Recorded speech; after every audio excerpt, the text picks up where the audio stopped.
الحمدللہ رب العالمین والصلاة والسلام علی سید الانبیاء والمرسلین اما بعد فاعوذ باللہ من الشیطان الرجیم بسم اللہ الرحمن الرحیم قال رسول اللہ صلی اللہ تعالی علیہ وآلہ وسلم فدیت ما فدیتہ بابن ابراہیم وقال اللہ تعالی فی شان حبیبہ ان اللہ وملائکتہ یصلون علی النبی یا ایہا الذین آمنوا صلوا علیہ وسلموا تسلیما صلاۃ والسلام علیکہ یا رسول اللہ وعلی آلکہ واصحابکہ یا سیدی یا مکی یا مدنی عرشی یا فرشی یا قرشی یا مطلبی یا رسول اللہ وسلم علیکہ یا سیدی یا حبیب اللہ۔ احباب ذی وقار، الحمدللہ آج انجمن غلامان مصطفیٰ انٹرنیشنل کے پلیٹ فارم سے ایک بار پھر مجھے حاضری کا شرف ملا، اور آج کا جو موضوع ہے وہ محرم الحرام کے متعلق ہے۔ آئیے تھوڑی سی مختصر مگر جامع گفتگو ہم انشاءاللہ سماعت کریں گے اور کچھ نہ کچھ انشاءاللہ علم و حکمت کے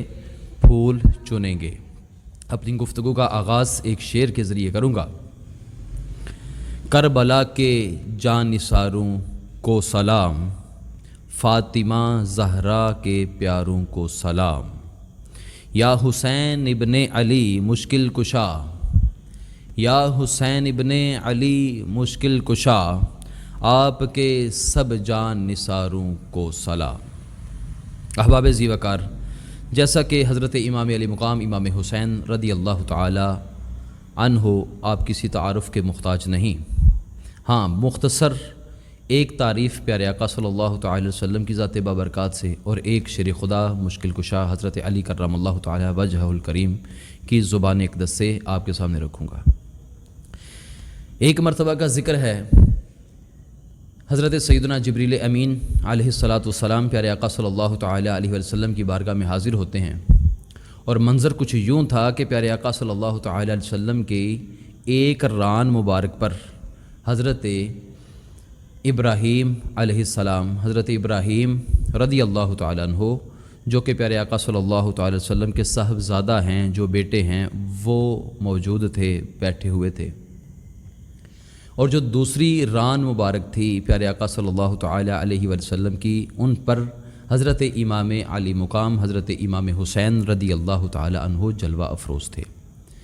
حضرت جبریل امین علیہ الصلاۃ والسلام نے سلام عرض کرنے کے بعد عرض کی کہ یا رسول اللہ صلی اللہ تعالی علیہ وآلہ وسلم، ان دو شہزادوں میں سے آپ ایک کو منتخب کر لیجئے۔ حضور پرنور شافعی یوم النشور صلی اللہ تعالی علیہ وآلہ وسلم کے سامنے ایک اپنا بیٹا اور ایک اپنی بیٹی کا بیٹا تھا۔ اب وہ تمام احباب ذرا اس بات کو غور سے سنیں جو اولاد والے ہیں، اور پھر جن کی اولاد کے ساتھ ساتھ نواسے نواسیاں بھی ہیں، کہ یہ فیصلہ کتنا مشکل ہو جاتا ہے کہ اپنے بیٹے کو رکھا جائے یا اپنی بیٹی کے بیٹے کو۔ تو پیارے آقا مدینے والے مصطفیٰ صلی اللہ تعالی علیہ وسلم نے اپنی بیٹی کے بیٹے یعنی حضرت سیدنا امام حسین رضی اللہ تعالی عنہ کو اپنے سینے سے لگا لیا۔ حضرت جبریل امین علیہ الصلاۃ والسلام اس بات کو سمجھ گئے اور واپس چلے گئے۔ احباب ذی وقار، 3 دن گزرے کہ حضرت ابراہیم رضی اللہ تعالی عنہ وصال فرما جاتے ہیں۔ یہاں سے معلوم کیا ہوتا ہے کہ پیارے آقا صلی اللہ تعالی علیہ وسلم نے اپنے نواسے کے لیے اپنے بیٹے کو قربان کر دیا۔ تو وہ جملہ کچھ یوں ہے، پیارے آقا صلی اللہ تعالی علیہ وسلم کا ارشاد مشکبار ہے، آپ فرماتے ہیں فدیت ما فدیتہ بابن ابراہیم، کہ یہ حسین ابن علی وہ ہیں، ان کی شان یہ ہے کہ میں ان پر قربان جن پر میں نے اپنے بیٹے ابراہیم کو قربان کر دیا۔ احباب ذی وقار، واقعی بہت زیادہ شان ہے امام علی مقام امام حسین رضی اللہ تعالی عنہ کی، اور حضرت علی شیر خدا رضی اللہ تعالی عنہ کچھ یوں تعریف کرتے ہیں اپنے بیٹے کی، حضرت امام حسین رضی اللہ تعالی عنہ کی۔ آپ فرماتے ہیں کہ اگر کسی نے پیارے آقا صلی اللہ تعالی علیہ وآلہ وسلم کا گردن سے اوپر والا حصہ دیکھنا ہو تو وہ دیکھ لے حسن بن علی کو رضی اللہ تعالی عنہما، اور اگر کسی نے گردن سے لے کر ٹخنوں تک پیارے آقا صلی اللہ تعالی علیہ وآلہ وسلم کا بالکل مشابہ دیکھنا ہو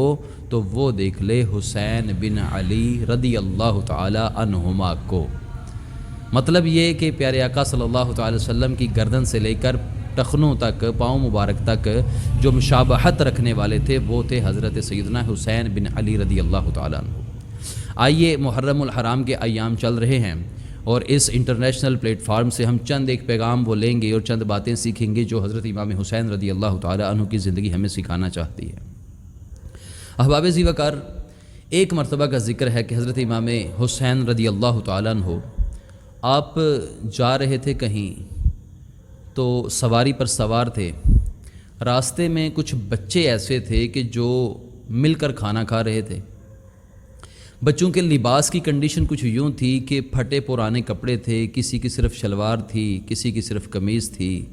اور کھانے میں ان کے پاس کوئی مرغن غذائیں نہیں تھیں، کوئی یہ تکہ بوٹی پیزا وغیرہ چیزیں نہیں تھیں، بلکہ ان کے پاس سوکھی روٹیوں کے ٹکڑے تھے۔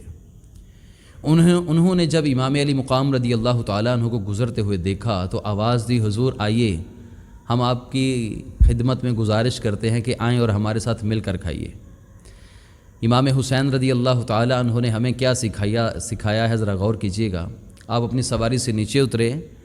ان کے پاس بیٹھ گئے اور انہیں کہا کہ تمہارا شکریہ، تم نے مجھے دعوت دی ہے، اور کچھ نہ کچھ وہاں سے آپ نے کھا لیا، تناول فرما لیا۔ جب وہ جو چیز سامنے موجود تھی، روٹی کے ٹکڑے موجود تھے،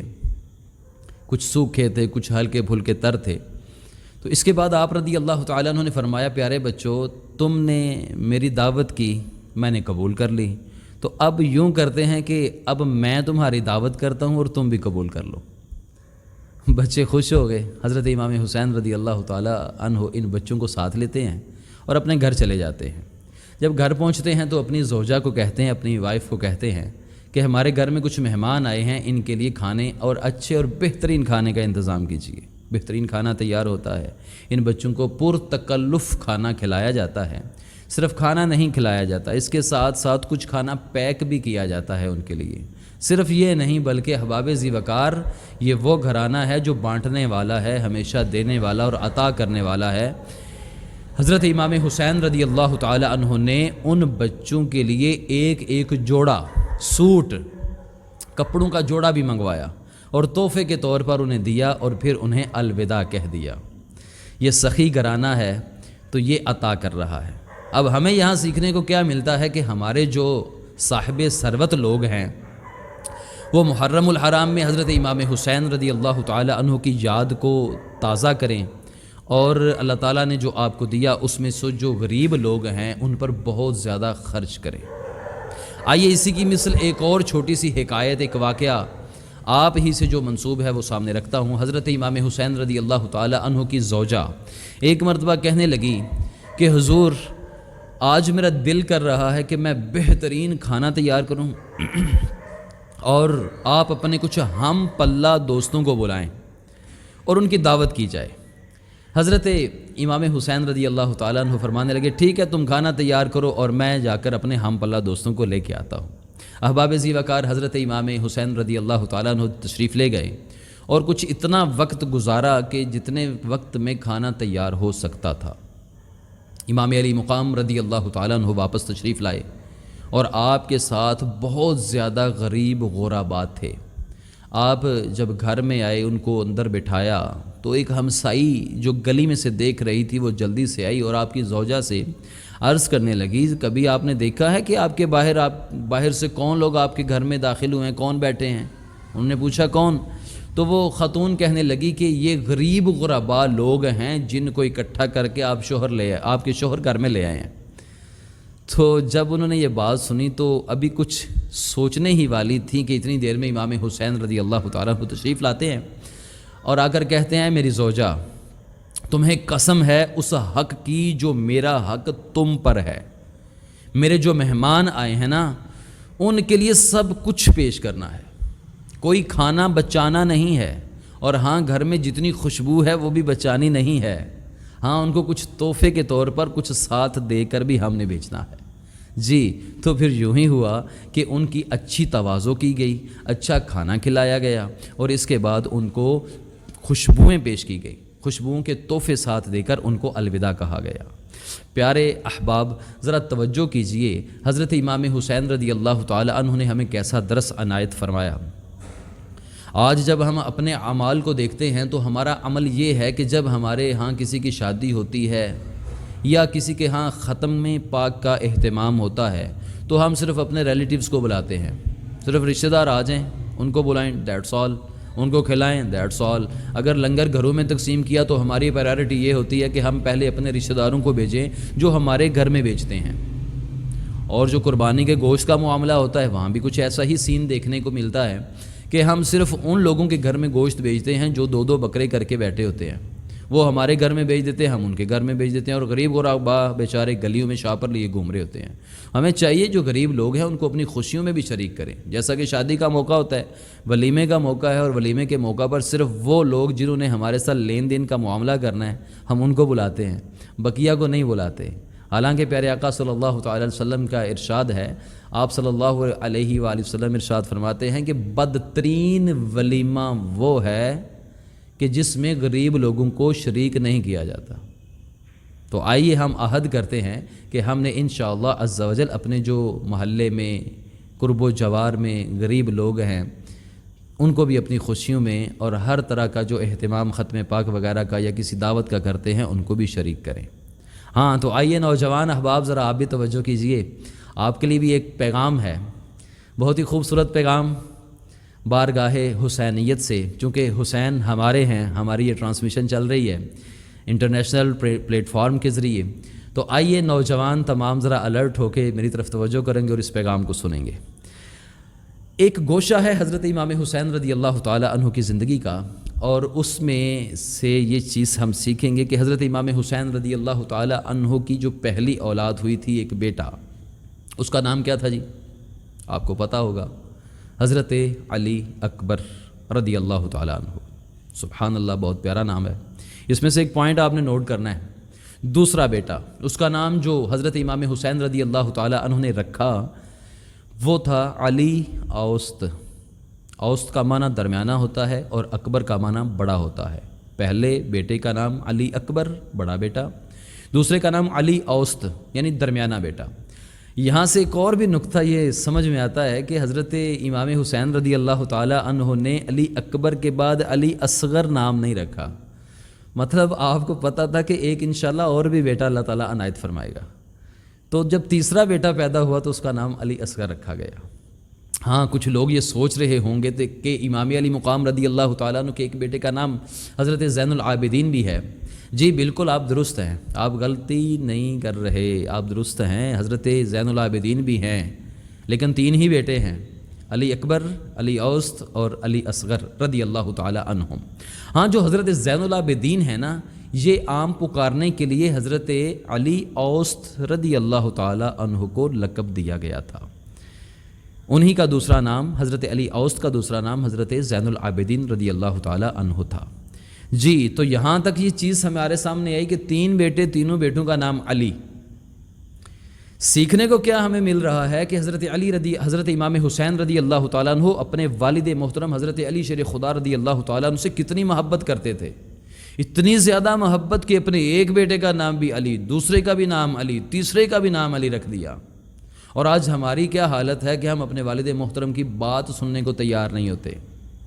ہم کتنی محبت کرتے ہیں، باپ بیمار ہیں، دوا لینے کے لیے ڈاکٹر کے پاس لے کے جانے کے لیے وقت نہیں ہے، اور آج ہم بے شمار باتوں میں اپنے والد محترم کی بات کو کاٹ دیتے ہیں، رد کر دیتے ہیں کہ ان کو پتہ نہیں ہے، جدید دور آ گیا ہے، جدید دور کے نئے تقاضے ہیں۔ احباب ذی وقار پیارے نوجوان بھائیوں ذرا رکیے، یہ والد وہ والد ہیں جن کی شان میں مدینے والے مصطفیٰ صلی اللہ تعالی وسلم نے ارشاد فرمایا، جس کا باپ راضی اس سے اس کا رب بھی راضی۔ جو اپنے والدین کو ناراض کیے بیٹھے ہیں، حضرت امام حسین رضی اللہ تعالیٰ عنہ کا واسطہ، شہیدان کربلا کا واسطہ، توبہ کر لیجئے، آج جائیے، زندہ ہیں ان کے پاس جائیے، قدموں میں گر جائیے، معافی مانگ لیجئے۔ اگر یہاں قدموں میں گر جائیں گے نا تو دنیا میں عزت رب تعالیٰ عطا فرمائے گا، اور اگر یہاں سے آپ یہ سمجھتے ہیں نا کہ میں نے اپنے باپ کو چپ کروا دیا، میرے پاس دلیلیں زیادہ تھی، میں نے ڈگریاں لی ہوئی ہیں، تو پھر سمجھ لیجئے کہ اس دنیا میں آپ ذلیل و رسوا ہو جائیں گے۔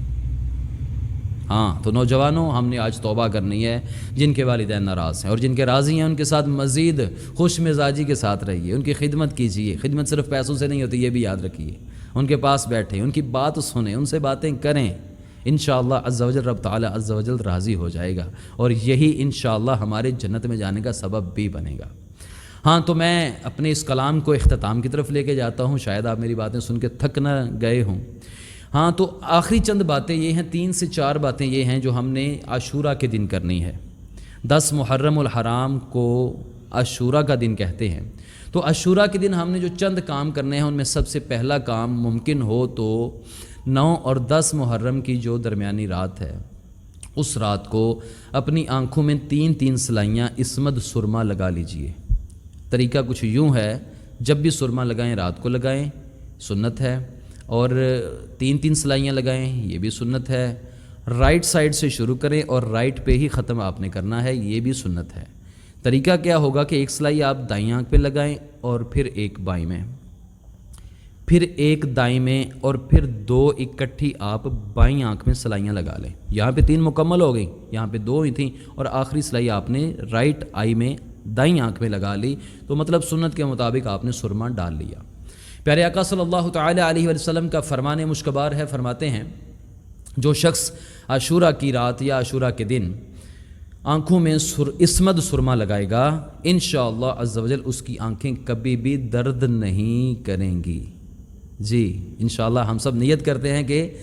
10 محرم کو دن کے وقت یا رات کے وقت جب بھی ممکن ہو عصمت سرما لگائیں گے، مارکیٹ سے مل جاتا ہے آسانی سے، مشکل نہیں ہے۔ دوسرا کام ہم نے کیا کرنا ہے، عاشورہ کے دن ہم نے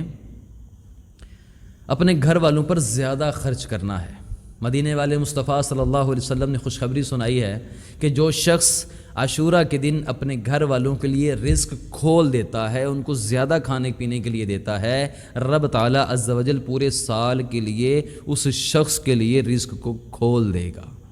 نقطہ یہاں سے آپ یہ لیجئے کہ میں اپنے گھر والوں کے لیے اپنی بساط، اپنی اوقات، اپنی جیب کے مطابق خرچ کروں گا، لیکن رب تعالی عز و جل اپنی طاقت اور شان کے مطابق عطا فرمائے گا، لہٰذا یہ سودا گھاٹے کا نہیں ہے۔ تو کوشش کیجئے، دل بڑا کیجئے، عاشورہ کے دن اپنے گھر والوں پہ بھی خرچ کیجئے۔ ہاں ہمارے یہاں پہ پنجاب میں یہ رواج بھی ہے، بلکہ تقریباً پورے پاکستان اور پوری دنیا میں ہے کہ عاشورہ کے ایام میں نیازیں بانٹی جاتی ہیں، بہت اچھا ہے۔ تو نیازوں کے ساتھ یہ بھی بات نوٹ کیجئے کہ نیازوں کو ضائع نہ کیا جائے۔ جی تیسری چیز جو ہم نے کرنی ہے عاشورہ کے دن، وہ یہ ہم نے کرنا ہے کہ عاشورہ کے دن ہم نے غسل بھی کرنا ہے۔ پیارے آقا صلی اللہ تعالی علیہ وسلم کا ارشاد ہے کہ جو عاشورہ کے دن غسل کرے گا انشاءاللہ عز و جل وہ 1 سال تک بیماریوں سے محفوظ رہے گا، 1 سال بیماریوں سے محفوظ رہے گا۔ پوچھا گیا اس میں کیا خاص بات ہے، ارشاد فرمایا گیا عاشورہ کے دن تمام پانیوں میں آب زمزم شامل ہو جاتا ہے، لہٰذا اس موقع کو ضائع مت کیجئے، ضرور کوشش کیجئے، موسم بھی اچھا ہے، غسل سے کوئی سردی وغیرہ کا اندیشہ نہیں ہے تو غسل کر لیجئے۔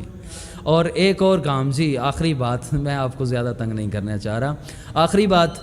کوشش کیجئے 9 اور 10 محرم الحرام کا روزہ رکھ لیجئے، اگر 9 کو رہ جائے تو کوئی بات نہیں، 10 اور 11 کا کر لیجئے۔ اس کی وجہ کیا ہے کہ جب پیارے آقا صلی اللہ تعالی علیہ وسلم مکہ مکرمہ سے ہجرت کر کے مدینہ طیبہ تشریف لائے، وہاں پہ یہودی روزہ رکھتے تھے 10 محرم کا۔ پوچھا تم کیوں روزہ رکھتے ہو؟ انہوں نے جواب دیا کہ 10 محرم کو اللہ تعالی عز و جل نے ہمارے نبی حضرت موسیٰ علی نبینا و علیہ الصلاۃ والسلام کو فرعون سے نجات دلائی اور فرعون کو غرق کر دیا، لہٰذا ہم شکرانے کے طور پر 10 محرم کا روزہ رکھتے ہیں۔ تو پیارے آقا صلی اللہ تعالی وسلم کا خوبصورت جملہ ذرا سنیے۔ آقا صلی اللہ تعالی وسلم نے ارشاد فرمایا، اے میرے صحابہ، ہم ان کی نسبت زیادہ موسیٰ علیہ الصلاۃ والسلام سے محبت کرتے ہیں، اور ہم سچی محبت کرتے ہیں، اور ہمارے لیے یہ زیادہ ضروری ہے کہ ان کی نسبت ہم زیادہ شکر ادا کریں، لہٰذا اے میرے صحابہ ہم روزہ رکھیں گے 9 اور 10 محرم کا، کیونکہ ان کی مخالفت کرنی ہے، سیم یہود و نصارہ جیسا نہیں کرنا، لہٰذا 9 اور 10 کا روزہ رکھیں، اور جو 9 کا بھول جائیں، جاگ نہیں آئی، کوئی پرابلم ہو گئی تو 10 کے ساتھ 11 کو آپ شامل کر سکتے ہیں، یہ ہمارے لیے سہولت ہے، اور اس کا ثواب بھی بہت زیادہ ہے۔ ثواب اس میں کیا ہے؟ فرمایا گیا کہ جو شخص محرم الحرام کا روزہ رکھے گا انشاءاللہ عز و جل اس کے 1 مہینے کے گناہ معاف کر دیے جائیں گے، ایک اور روایت میں یہ ارشاد فرمایا گیا جو محرم الحرام میں کوئی کسی بھی ایک دن روزہ رکھے گا امید ہے کہ رب تعالیٰ عز و جل اس کے پچھلے 1 سال کے گناہ معاف فرما دے گا۔ کافی باتیں ہم نے سن لی ہیں۔ رب تعالیٰ عز و جل کی بارگاہ میں دعا کرتا ہوں کہ رب جن لوگوں نے اس پلیٹ فارم کو بنایا، اس نیٹ ورک کو چلایا، یا وہ لوگ جنہوں نے کسی بھی طریقے سے انجمن غلامان مصطفیٰ کو چلانے میں، ویڈیو ریکارڈنگ میں یا کسی بھی طریقے سے اس کو آگے لے کر اور دین کا پیغام آگے پھیلانے کی کوشش کی، رب تعالیٰ عز و جل سب لوگوں کو اپنی شان کے مطابق اجر عطا فرمائے، تمام مسلمانوں کی پریشانیوں کو دور فرمائے۔ جو کچھ ہم نے سنا رب تعالیٰ عز و جل ہمیں اس پر عمل کی توفیق مرحمت فرمائے، آمین بجاہ النبی الامین صلی اللہ تعالیٰ علیہ وآلہ وسلم۔